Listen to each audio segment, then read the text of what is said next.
Well,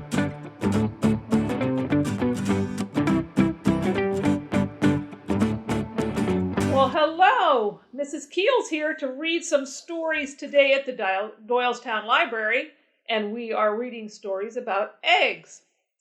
You ready? Put your hands up.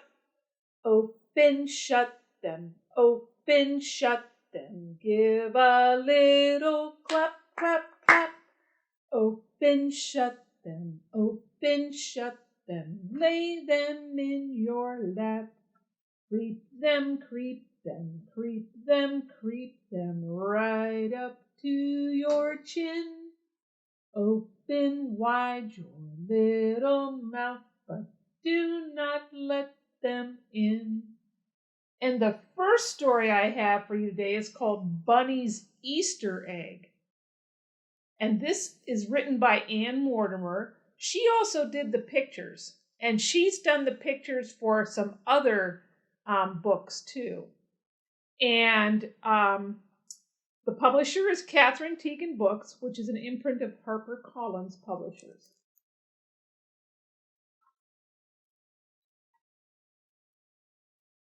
Now, if you take this book out of the library, there's a little note right here that says, there are 13 colored eggs hidden in the pictures. Can you find them all?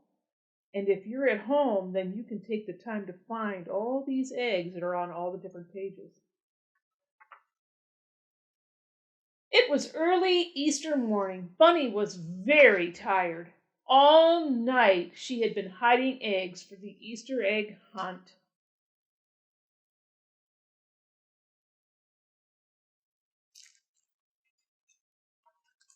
There was just one very plain egg left to hide.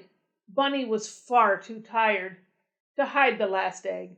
So with a hop, a skip, and a jump, she brought the egg into her basket and closed her eyes.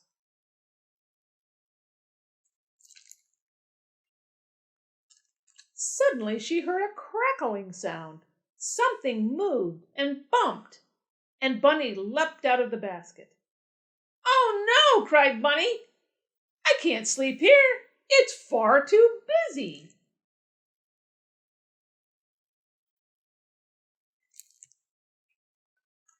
With a hop, a skip, and a jump, Bunny landed in the hollow of an old oak tree.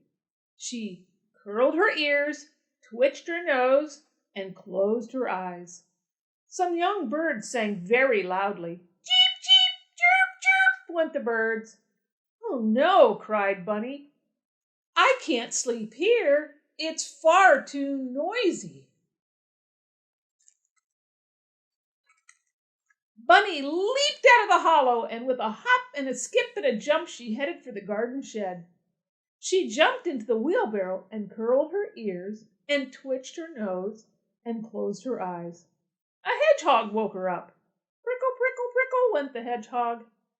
"Oh no," cried Bunny. "I can't sleep here. It's far too painful."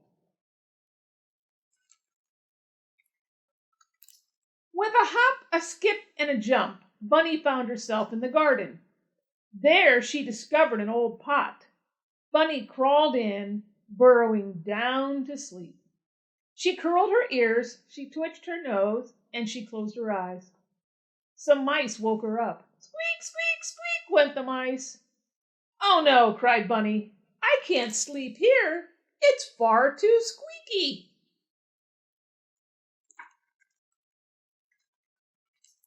With a hop, a skip, and a jump, she ran to the flower garden and burrowed into a warm, soft patch of grass.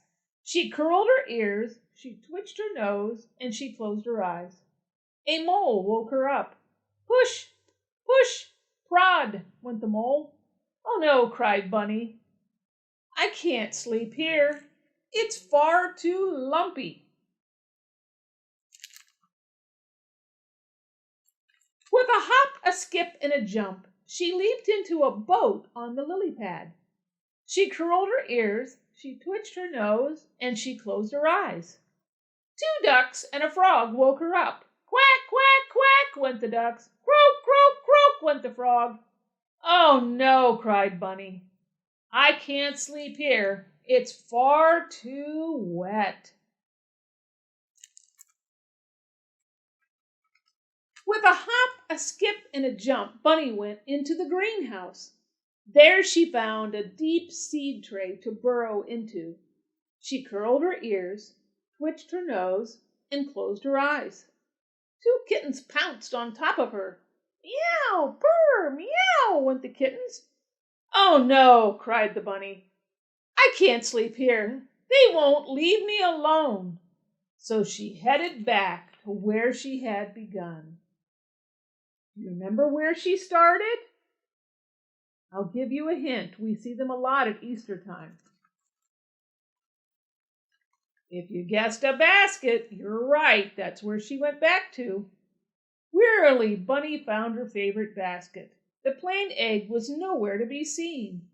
Bunny burrowed down among the sweet-scented flowers. She curled her ears, twitched her nose, and closed her eyes. She murmured.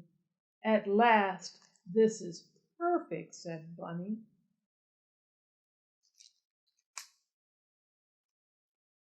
Bunny didn't sleep for long. The plain egg had hatched, and Bunny had a new friend who wasn't noisy, prickly, lumpy, or pesky. Happy Easter, Bunny! What did the egg hatch? You're right, it's a duck. The egg hatched a duck. And I just wanted to show you some of these eggs. I saw one back here, and it's right here in that tulip. And if you look, there's an egg on every page. There's one in the flower pot. So if you come to the library and get Bunny's Easter egg, you can look for the eggs too. All right. And I have a little finger play for you called Easter eggs. Easter eggs are prettier than any I have seen. One is red. One is blue. One is white. And one is green. Let's do that again. Are you ready? Easter eggs are prettier than any I have seen. One is red. One is blue. One is white. And one is green. Now, the next story I have for you, it's called The Easter Egg Farm by the author and the illustrator is Mary Jane Auch, and the publisher is Holiday House in New York. And this is Pauline. She is a very special hen.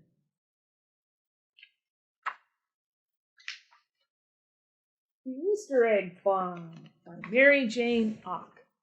The publisher is Holiday House in New York. Pauline lived in Mrs. Pennyworth's hen house with 4 other hens.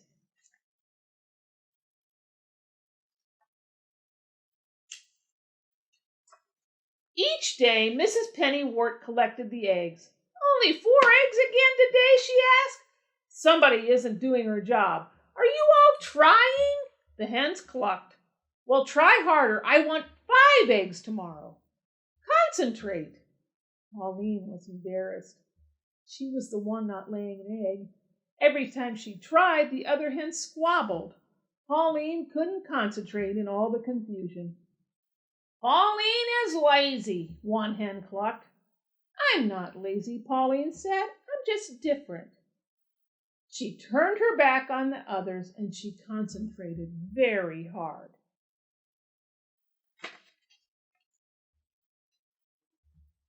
Finally, a wonderful thing happened. Pauline stepped back to look at the egg in her nest. It wasn't like the other eggs, but Pauline thought it was beautiful. Get a load of this, another hen cackled. Pauline just laid the world's ugliest egg. It's not ugly, Pauline said. It's just different. But Pauline began to feel ashamed of her egg, and she nudged it under the straw with her beak. The harder Pauline tried to lay a normal egg, the stranger her eggs got. She hid each one of them, but not before the other hens had seen them and made fun of her. Poor Pauline. When Pauline Pauline couldn't stand the teasing any longer. She made herself a nest outdoors. She stared at the sky, concentrating very hard. This time her egg came out with blue with clouds. But before Pauline could hide the egg, someone saw it. Mrs. Pennywort. Pauline, what a lovely egg, she said, holding it up in the sunshine. This is too unusual. The crack open for my breakfast. I'll put it on my windowsill where everybody can enjoy it. The next day, Pauline laid an egg that was even more unusual. Mrs. Pennywort was delighted. Can you make more eggs like this?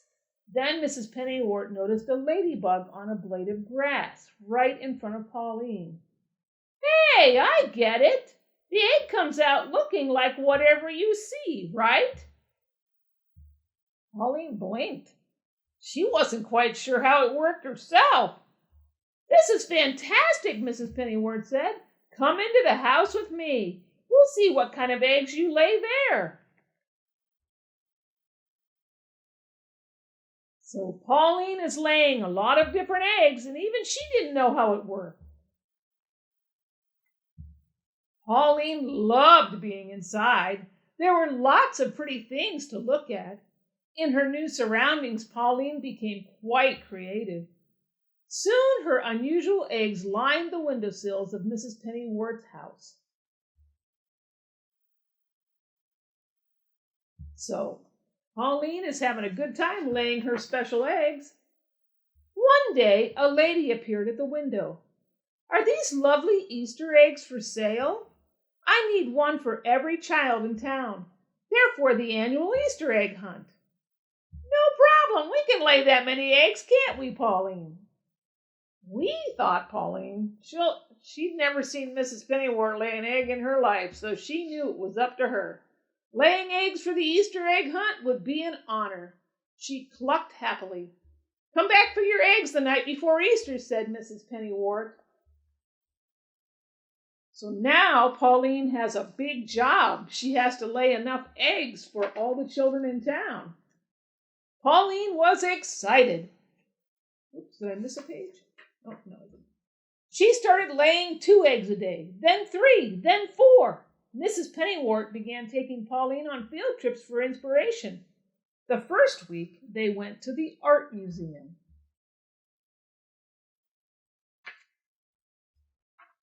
The second week, they went to the ballet. Pauline was so thrilled by the music and dancing, she laid more eggs than ever when she got home.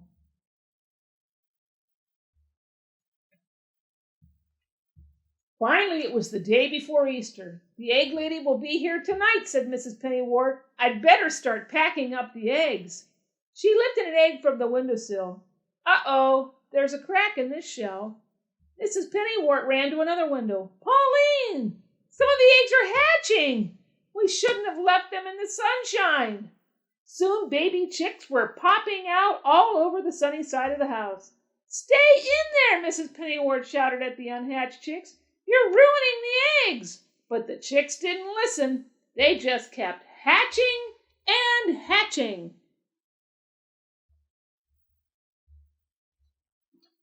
Mrs. Pennywort took the broken shells to the table and frantically tried to glue them together.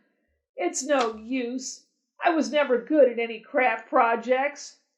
Just then there was a knock at the door. Yoo-hoo, called the egg lady. I'm here for the Easter eggs. Do I have a deal for you? Cried Mrs. Pennywort. How would you like Easter chicks instead of eggs?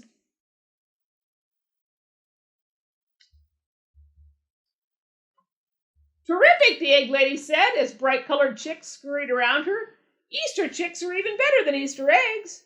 Mrs. Pennywort helped the egg lady gather the chicks, but as fast as they were popped into a basket, the chicks jumped out again.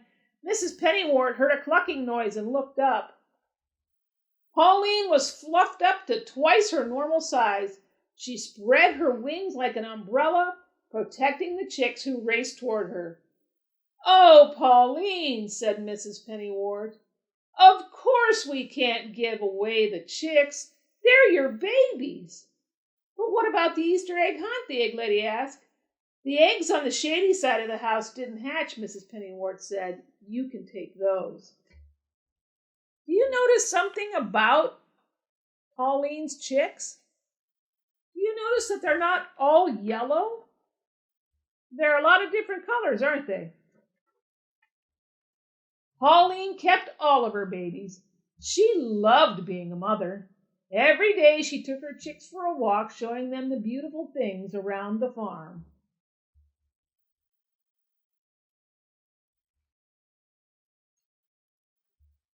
The chicks' grown-up feathers started to come in. These chicks sure are different, said Mrs. Pennywort. Pauline clucked proudly. You see, here's what the egg looked like, and then the baby chick. And then when the feathers started coming in and they got a little bigger, and then when they were a grown-up chicken, look at how they looked. They looked like their egg. Soon Pauline's daughters were laying their own eggs. They took turns in the nest box, laying eggs of every color and design. Children from miles around came to see the unusual eggs and chickens. Mrs. Pennywort's farm became known as the Easter Egg Farm.